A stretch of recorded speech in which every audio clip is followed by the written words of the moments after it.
Hey, this is Statham Wilson here, and today I'm going to tell you how to improve your property to attract more great blue herons. There are many reasons why people want to attract herons to their property. Personally, I think they're awesome birds. They're beautiful. They're awesome to watch hunt and catch their prey.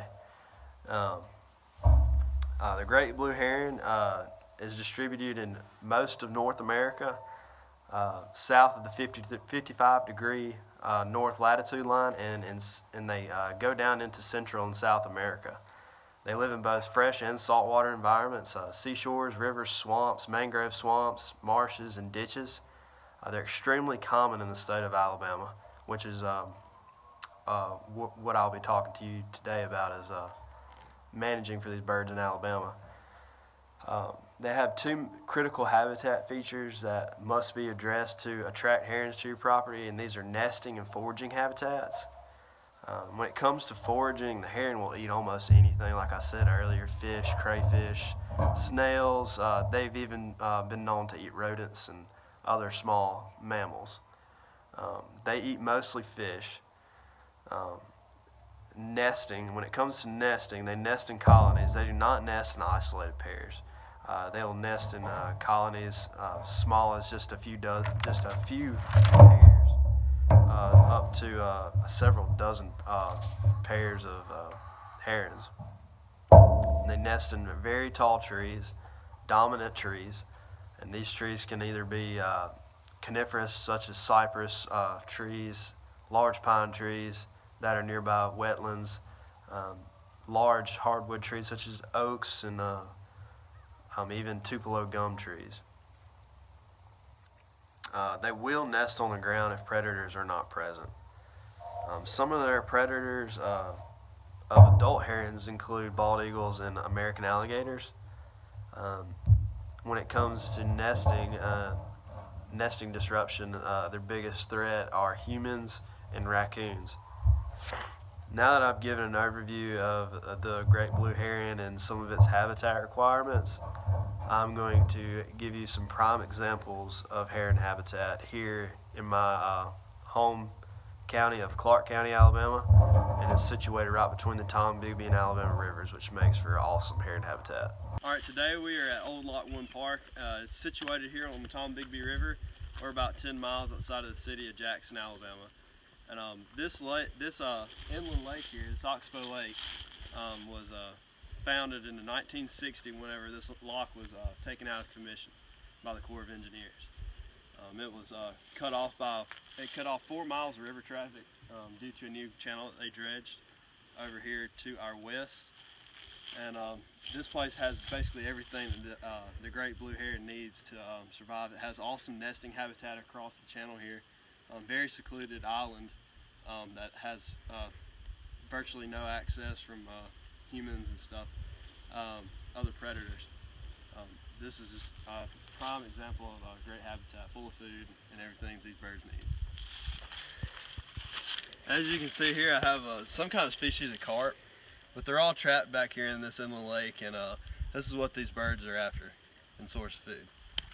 There's also a lot of mullet and bluegill trapped back in here also, catfish. So there it is, food source. Here we are about 5 miles downriver from the first location that we visited. And instead of it being a manipulated habitat like the previous one was, this is 100% natural. This is an inland lake, a series of inland lakes actually, that gets flooded every year from the Tombigbee River every spring. As you can see, there's just tons of tall cypress and Tupelo gum trees. They have flat tops in them, which make for great nesting habitat for the great blue heron and other wading birds as well. You can see over here to my left, these woods here get flooded every spring. So it's just hundreds of acres of nesting habitat for these blue heron. Now that I've shown you some prime examples of heron habitat, I'm going to give you some management recommendations for your property so you can attract more and be able to see more great blue herons on your property. First of all, if your property is not near any kind of large wetland area, such as a river or some kind of floodplain swamp system, Um,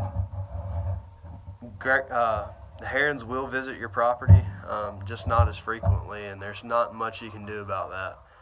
Even if you have an awesome food source such as a pond or something like that, yes, you will have herons frequently visit your property, but you will not consistently hold populations of herons in that area.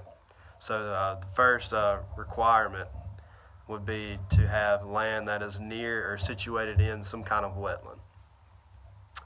And that is, like I said, that is to have consistent use of your property by the herons.